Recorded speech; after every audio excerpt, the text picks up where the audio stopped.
laki-laki yang sholat subuhnya di rumah suruh ganti pakaiannya dengan pakaian wanita. Besok bapak sholat subuh di rumah, kalau mau jalan keluar, pak jangan pakai celana pak, nih daster, pakai nih daster ya bu ya pak. Bikin subuh, gerakan subuh berjamaah, keliling dari masjid ke masjid, walau nggak bisa 1 minggu sekali, bikin 1 bulan sekali. Kenapa? Biar jadi ini virus yang bisa berikan manfaat untuk Indonesia kita tercinta. Amin.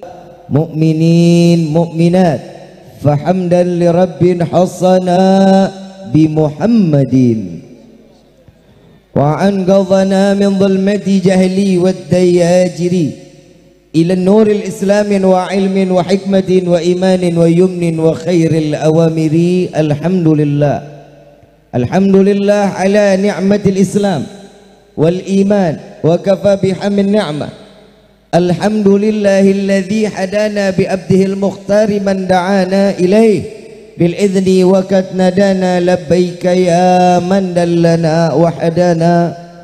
Shalla alaika Allahu bari'uka alladzi bika ya musyaffa'u khassana wa habana ma'alikal adhari ma'dini sirrikal asma' fahum sufunun najati himana labbaik ya Rasulullah, labbaik ya Nurullah, labbaik ya Habibullah.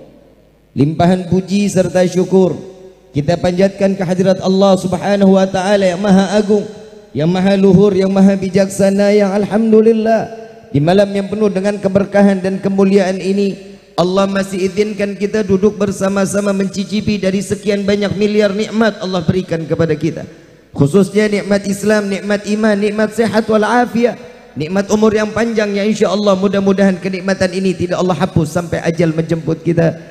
Dan kita juga minta kepada Allah mudah-mudahan tidak keluar kita dari majlis yang mulia ini melainkan semua dosa kita diampuni oleh Allah, diganti dengan pahala yang berlimpah. Allah kabulkan segala hajat dunia maupun akhirat. Doa yang selama ini kita minta maupun yang lupa kita minta semua diijabah oleh Allah. Amin ya rabbal. Salawat beserta salam terlimpah curah keharibaan Nabi besar Muhammad sallallahu alaihi wasallam serta keluarga, sahabat hingga umatnya sampai yaumil qiyamah. Amin ya rabbal alamin. Ayyuhal hadirun jamaah rahimakumullah. Saya teringat kalau hujan gini ada peristiwa Rasulullah sallallahu alaihi wasallam tatkala beliau sedang dalam keadaan umur 4 tahun.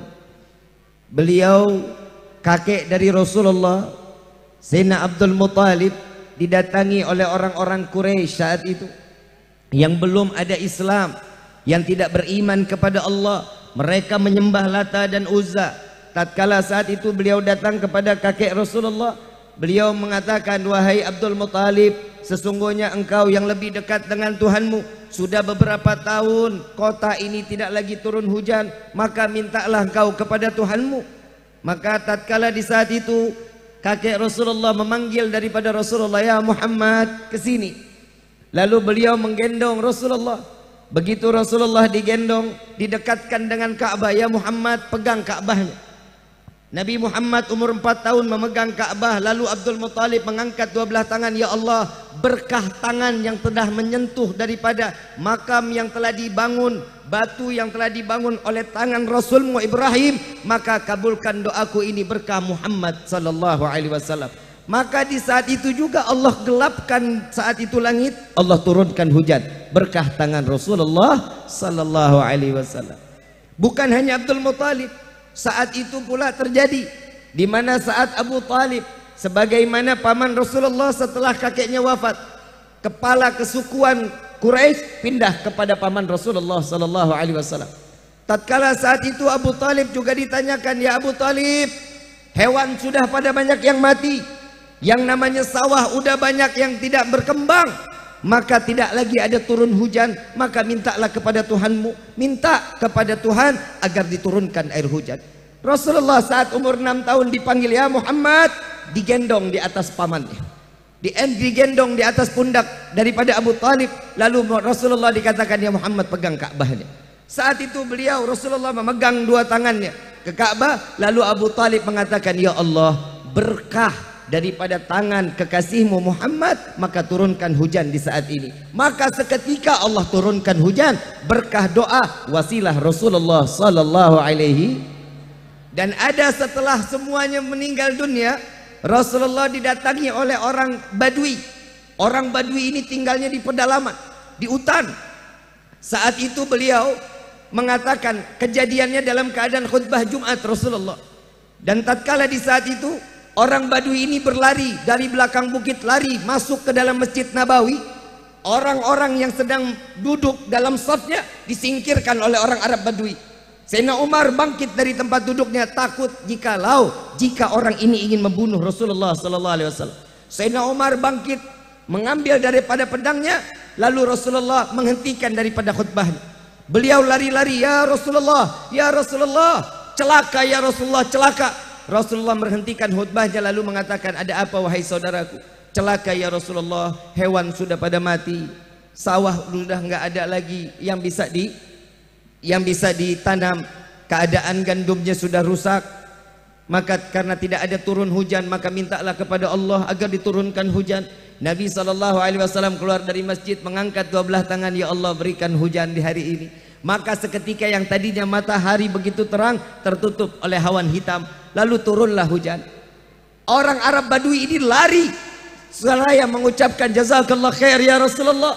Rasulullah melanjutkan khutbah daripada Jumatnya. Lalu saat itu sampai 1 hari, 2 hari, sampai Jumat berikutnya orang Arab ini lari lagi, ya Rasulullah, celaka ya Rasulullah, celaka. Apalagi wahai saudaraku, celaka ya Rasulullah, hujan dari Jumat yang lalu sampai detik ini hujan belum berhenti. Maka kambing kami hanyut, maka daripada sawah kami tenggelam, maka mintalah kepada Allah agar diturunkan daripada dihentikan hujan ini. Lalu Rasulullah mengangkat dua belah tangan, ya Allah hentikan hujan ini agar mereka mendapatkan manfaat dari apa yang telah engkau turunkan. Sallu ala Nabi Muhammad. Berarti ini hujan yang diturunkan sekarang termasuk ada dalamnya doa Nabi Muhammad sallallahu alaihi wasallam. Jujur kalau boleh dibilang, kita ini orang ibadah yang paling blow on. Betul nggak? Wudhunya nggak bener. Betul? Kadang lagi sholat otak kemana, hati kemana. Betul nggak? Apalagi emak-emak pikiran belanja kurang, lipstik udah sampai habis. Yang laki-laki pengen kawin tapi nggak punya keberanian, pikiran lagi sholatnya di masjid. Tapi alhamdulillah berkah turun hujan ini, insya Allah setetes demi setetesnya pelebur dosa besar kita. Nabi SAW mengatakan, barang siapa orang yang berjalan ke majlis, tatkala jalan ke majlis mereka bertemu hujan, tatkala setiap hujan itu terkena dari dampak kepada dirinya, maka air butiran hujan itu nanti jika orang tersebut masuk ke dalam neraka, maka air hujan ini akan bersaksi ke hadapan Allah, ya Allah, dia adalah orang saleh, dia nuntut ilmu dia dalam keadaan hujan, aku butiran hujan yang telah menyaksikan kesolehannya, maka ampuni dia, dan itulah air tersebut yang memadamkan api nerakanya Allah. Amin ya Rabbal. Kalau duduk boleh enggak?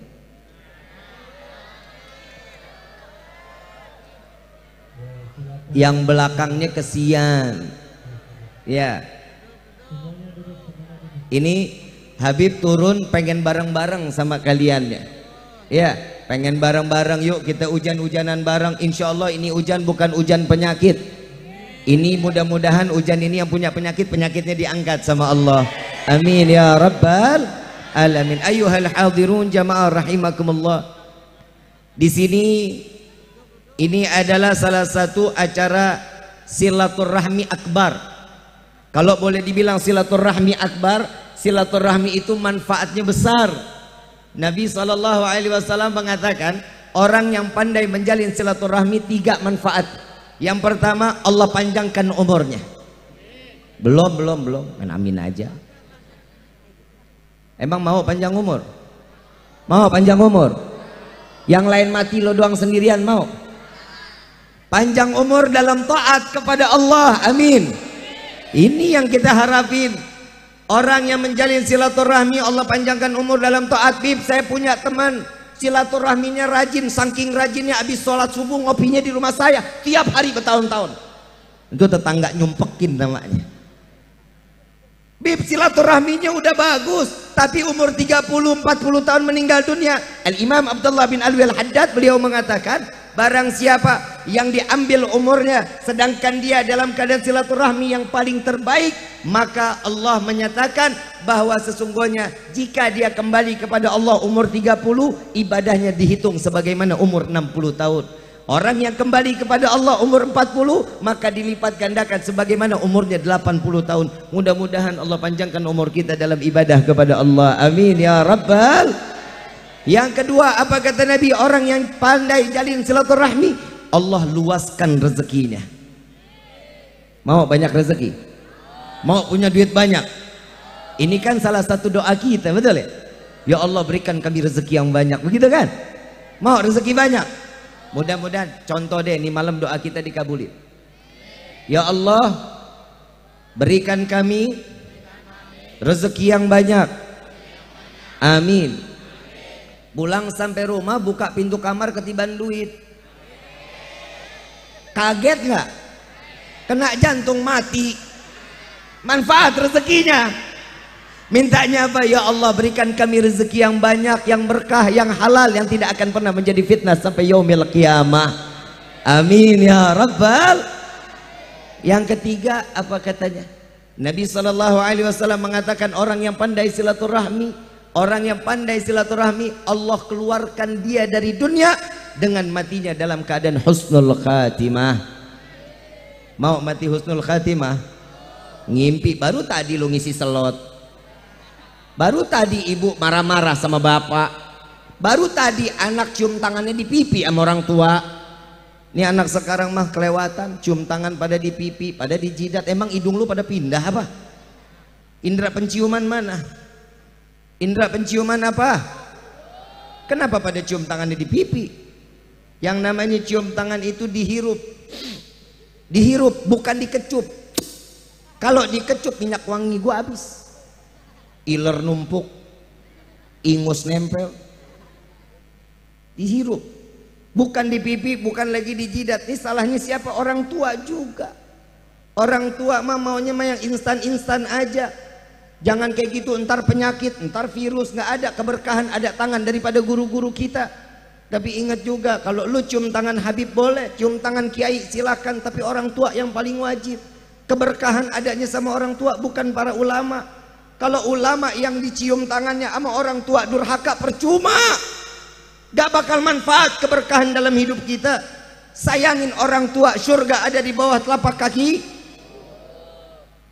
Bu, woi, tidur. Bu, masuk surga mau gak? Surga kan ada di bawah telapak kaki ibu. Ngapain lagi masuk surga? Lewat kaki aja.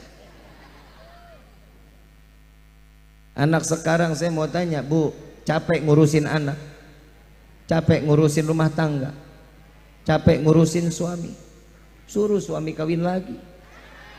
Capek, nah tadi katanya capek. Ya kalau seandainya capek, biar dia kawin lagi, ada yang ngurusin, ringan beban ibu. Bu, nyuapin anak capek, ngajak main anak capek. Kenapa sekarang semua anak dikasihnya handphone? Bapak nyari duit di luar, ibu ngerusak. Bu, ingat nggak dulu ibu ngasih makan anak, kita dikasih makan sama orang tua kita kejar-kejaran, Bu. Orang tua sekarang mah apa-apa handphone, mau makan disediain YouTube. Betul nggak? Biar apa itu anak? Biar nggak lari-larian, lagi ngobrol sama teman lagi ngobrol, anak bilang, mama bawel banget, ini handphone ini biar anteng nih, ngobrol biar anteng. Betul nggak? Saya mau tanya, tolong jawab yang jujur. Alasan ibu anak dikasih handphone biar apa? Biar anteng, biar nggak kelayaban, biar nggak lari-larian.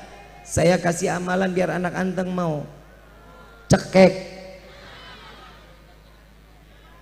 Mana ada anak kecil anteng? Gak bakal ada anak kecil kalau anteng diem gak pecicilan, bawa ke psikiater, ada gangguan kejiwaannya. Anak kecil lari-larian wajar sama DKM masjid nih. DKM masjid kalau kelihatan anak kecil di dalam masjid jangan diomelin dong, jangan disentil, jangan diusir, nggak boleh. Al-Imam Ghazali radhiyallahu anhu waradahu, beliau mengatakan, jika di dalam masjid sudah tidak terdengar suara anak kecil yang bermain, maka akan musibah besar, maka nanti tidak lagi ada penerus yang akan memakmurkan masjidnya. Biarin anak kecil main di masjid, softnya dipisahin, lewatin 2 soft, 3 soft, lewatin. Kalau anak kecil bercanda ya wajar, kadang sholat Allahu Akbar iya lu, iya wajar, namanya juga anak kecil, masa iya aki-aki begitu sholatnya? Coba kita lihat dulu, lihat porsinya. Anak-anak sekarang, maaf karena maaf sekali lagi, handphone ini adalah senjatanya orang-orang kafir Yahudi. Mereka berhasil, mereka nggak harus dengan peluru dan senjata, melainkan handphone sudah masuk ke dalam rumah kita, berhasil untuk menghancurkan generasi umat Sayyidina Muhammad. Habis belum lama saya kedatangan tamu. Saya punya teman datang ke rumah, dia bilang, Habib tolong nasihatin adik saya Bib, sekarang adik saya nggak mau balik ke pondok Bib. Kenapa? Ya alasannya bosan Bib, mendingan di rumah. Saya tanya, iyalah gimana nggak bosan di pondok, 11 bulan dididik nggak pakai handphone, begitu Ramadan dikasih handphone, 1 bulan ngerusak yang 11 bulan. Guru udah ngajarin, kiai udah ngajarin, ustadz sudah ngajarin, dirusak sama orang rumahnya sendiri. Jawaban ini abang apa? Ya bos gimana Bib, orang udah zamannya. Lah jawabannya begitu. Saya bilang, lu nggak percaya, sini handphone adek lu. Saya buka handphonenya, saya buka semua link apa yang habis dia lihat, yang setiap dia lihat tiap hari, hitungan beberapa menit yang dia buka adalah situs-situs porno. Bu, jangan anteng. Bapak, jangan anteng. Anak generasi sekarang hancur gara-gara orang tua. Saya ngomong alal haq, saya ngomong nggak banyak dalil, saya nggak mau banyak dalil. Lihat, kita ngaji bener, kita sholat bener, anak kita bangsak, kita nggak akan pernah dicatat pahala di hadapan Allah. Orang tua mah enak, ibu sampai sholat jidat pindah ke belakang, anak buka aurat, dosa besar. Bapak enak nyari rezeki yang halal, kesannya jihad fisabilillah, anak nggak pernah ditanya sholat ngajinya, itu akan menjadi pertanggungjawaban kelak di yaumil qiyamah. Hati-hati, anak ini rezeki dari Allah, pelihara baik-baik, angkat derajat anak. Lewat mana? Lewat setiap pendidikan yang keluar dari lisan orang tua. Anak sekarang kalau diomelin orang tua mah galakan anak. Lu jangan betul aja, lu yang rusak PA. Gue lagi emosi nih, lo ketawa, betul. Ibu bapak yang dirahmati oleh Allah, kita ingat orang tua kita korban buat kita. Kalau lagi makan dikeluarin sepeda lari-larian, kita dikejar-kejar sama orang tua sampai gila orang tua kita. Betul nggak? Sampai gila orang tua kita. Nak sini isi bensin dulu, isi bensin, kan orang tua PA. Ini anak apa mesin patak? Belum lagi bapak lagi nyuapin, nani pesawat nih mau masuk, gua ngeng. Sejak kapan pesawat bunyi ngeng?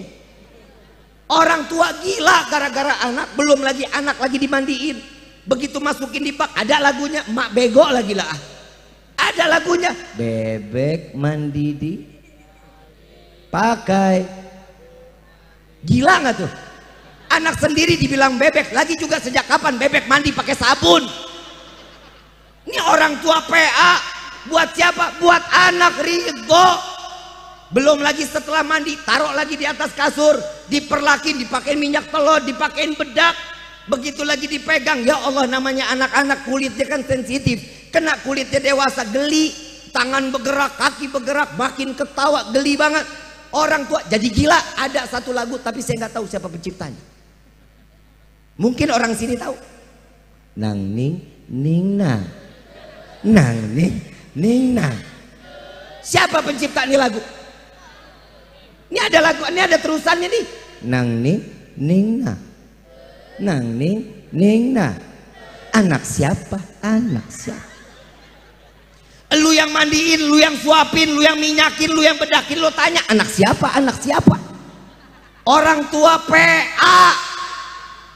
Buat siapa? Buat anak ridho. tingkah laku buat nyenengin anak ridho. Coba lihat anak sekarang, ada yang mau ridho gila-gilaan buat orang tua, nyari duit bener-bener buat orang tua. Yang dipikirin hanya apa? FF, ML, PUBG. Mudah-mudahan yang masih pada main handphonenya di hari pada hilang. Saya alal haq, yang namanya anak-anak belum waktunya. Dek, maaf, saya cuman bilang, nih Habib cuman mau ngomong, belum waktunya. Handphone ini bukan mainan.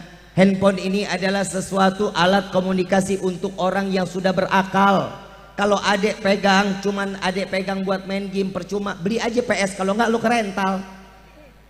Mau main apa lagi? Kalau dulu kita ingat gak? Nih siapa umuran abang? Dulu pernah ingat kita main dingdong, dingdong. Ada dingdong dulu. Sekarang ada. Sekarang kalau dulu kita nih anak-anak nih pantaran-pantaran, ada yang main gangsing. Sekarang ada. Yoyo ada. Anak perempuan pada main karet ada. Semuanya semua hilang. Kenapa? Ulah dari orang tua yang meninggalkan generasinya untuk budaya yang ada di Indonesia ini. Main kelereng udah nggak ada. Ya Allah, hilang bener-bener dari kehidupan kita. Kalau mau bener-bener, ayo didik anak kita. Nih ada majelis segini gede, madrasah segini gede, pondok pesantren segini gede. Titipin anak tapi bayar PA. Ustadz, Kiai, saya titipin anak saya ya, mudah-mudahan jadi anak yang soleh. Nunggak 6 tahun. Bagaimana mau nih anak soleh? Bu, maaf, kalau matematika aja kita berani bayar mahal. Bahasa Inggris kita berani bayar mahal. Ini urusan akhirat. Ibu bapak nasibnya tuh ada di tangan anak. Ibu bapak nasibnya ada di tangan anak. Anak jauh dari Allah, orang tua akan keseret ke dalam neraka jahanam. Ini hati-hati, jangan main-main. Ini adalah satu peringatan dari Nabi. Buat siapa? Sampai kita nih ditegur sama Allah. Ada salah satu firman mengatakan bahwa syukurlah kepadaku dan syukurlah kepada kedua orang tua. Allah yang mengajarkan disamdi dan disampingin, dideketin orang tua sama nama Allah. Betapa mulia orang tua kita. Coba kita lihat sekarang, la ilaha illallah, anak-anak sekarang ini amit-amit kalau gue mah bandelnya bukan main. Anak sekarang mah ada anak bandel di rumah, ada bu, masukin lagi aja tuker tambah. Bu, bapak yang dirahmati oleh Allah, ingat tanggung jawab kita tuh gede bapak. Kita sebagai laki-laki ini gede betul-betul. Kenapa? Saat di dalam Al-Quran yang paling ditegur itu laki-laki. Untuk mendidik anak-anaknya adalah laki-laki. Bapak hati-hati, kita punya ibu nih sekarang, istri nih lihat rapet-rapet pada pakai kerudungnya cakep-cakep banget tuh, Masya Allah, bidadari-bidadari sorga. Ya Allah, anak solehah, istri-istri solehah, penghuni surga. Tapi bohong. Sekarang lu pakai rapet pada begitu besok nyapu pagi, jauh jilbab kemana, bajunya bagaimana?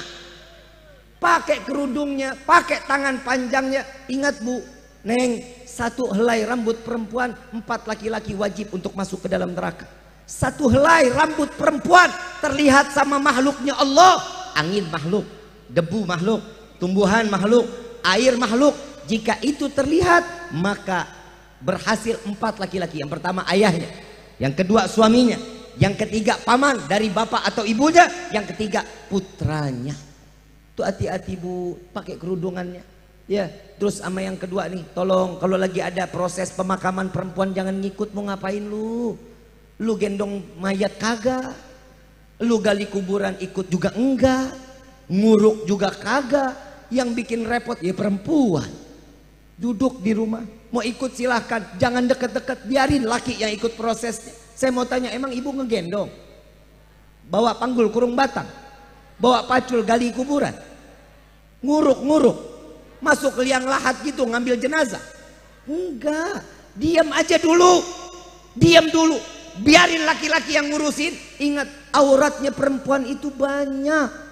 Ininya perempuan aja nih aurat, ini aurat.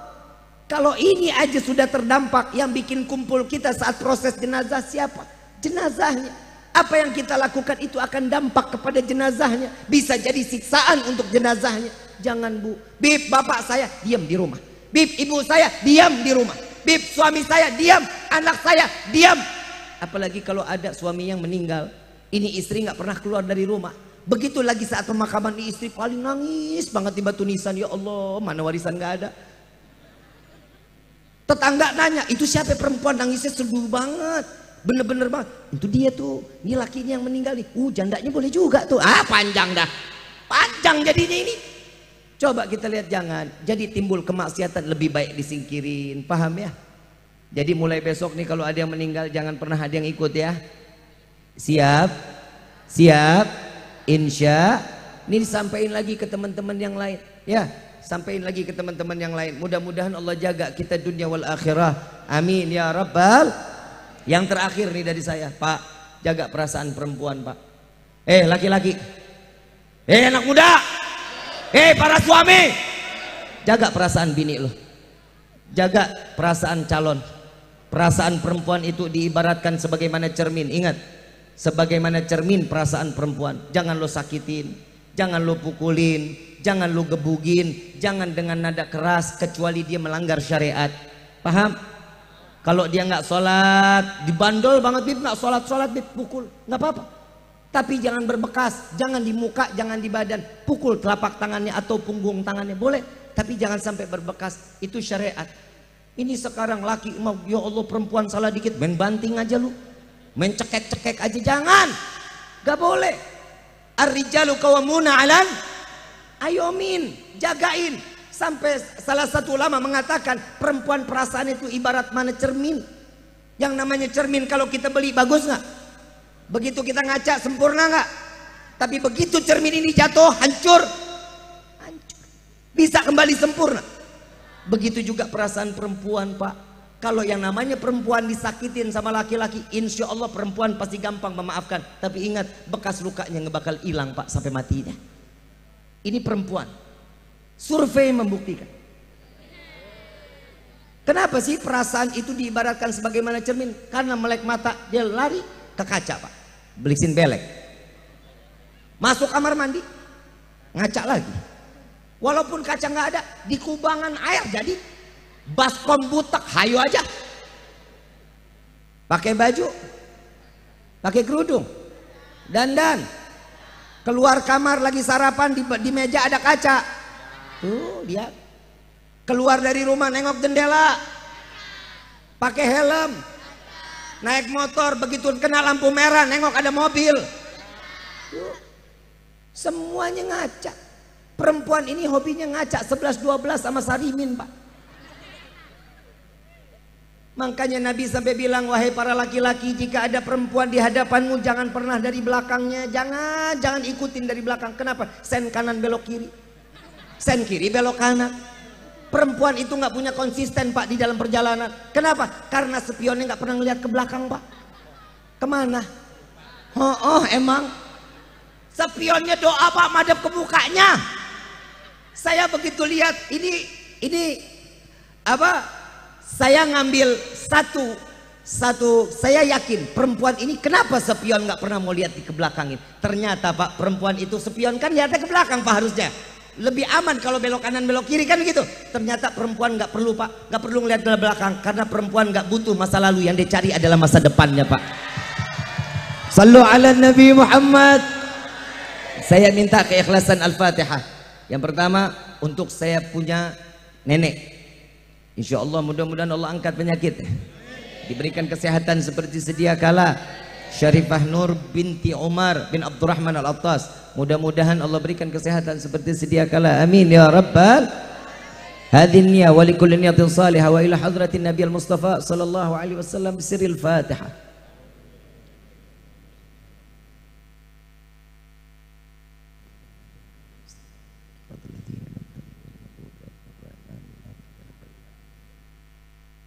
Ayuhal hadirun jamaah rahimakumullah. Ingat, Indonesia ini nggak akan pernah dapat keberkahan jika kita lalai di dalam sholat subuhnya. Kalau sholat subuh kita berkah, Nabi SAW mengatakan jika mau ngelihat Islam itu maju, lihat bagaimana sholat subuhnya. Kalau sholat subuhnya rame, luar biasa, Masya Allah, berkah. Kampung jauh dari bala, kampung jauh daripada musibah. Berkahnya akan meliputi setiap apa yang terdekat, 40 kilo dari rumah, 40 kilo dari manapun, semua mendapatkan keberkahan dari Allah. Ya, ini yang laki-laki, Bu, saya punya ingatan Imam Syafi'i mengatakan, barang siapa ada laki-laki yang sholat subuhnya di rumah, simak nih, jika ada laki-laki yang sholat subuhnya di rumah, suruh ganti pakaiannya dengan pakaian wanita. Besok nih, besok bapak sholat subuh di rumah, kalau mau jalan keluar, Pak jangan pakai celana Pak, nih daster, pakai nih daster. Ya Bu ya, Pak bikin subuh, gerakan subuh berjamaah, keliling dari masjid ke masjid, walau nggak bisa 1 minggu sekali, bikin 1 bulan sekali. Kenapa? Biar jadi ini virus yang bisa berikan manfaat untuk Indonesia kita tercinta. Amin ya Rabbal. Dan kita juga minta kepada Allah, semoga ulama-ulama kita dijauhkan dari segala bentuk fitnah dunia wal akhirah. Dan kita juga minta kepada Allah, mudah-mudahan pemilihan yang akan datang akan diberikan keberkahan dengan ketentraman, dengan semua penuh dengan kejujuran, dan Allah akan menjadi saksi dunia wal akhirah. Amin ya Rabbal. Allahumma salli wa salim Muhammadin sahibil busyra tubashiruna biha wa ahlana wa jami wa muallimina wa talabatna min yaumina hadha illa yaumil akhir. Baca semuanya yang lebih keras lagi. Allah. Al-Fatihah bil qabul wa tamam kulli sul wa ma'mul salatan zahiran wa batina fi dini wa dunya wal akhirah dafi'atan li kulli syarr jalibatan li kulli khair lana wa li walidina fi dini ma'al fil afiyah wa alani anna Allah yanawiru qulubana anna Allah yanawiru qulubana anna Allah yanawiru qulubana wa qalibana ma'adhuga wal huda wal afaf wal mauti ala din Islam wal iman bilah minatin wal imtihan bihaqqi sayyidi waladi adnan wa li kulli niyatin salihah wa ila hadratin nabiyil mustafa sallallahu alaihi wasallam wa talibatina min yaumina hadha illa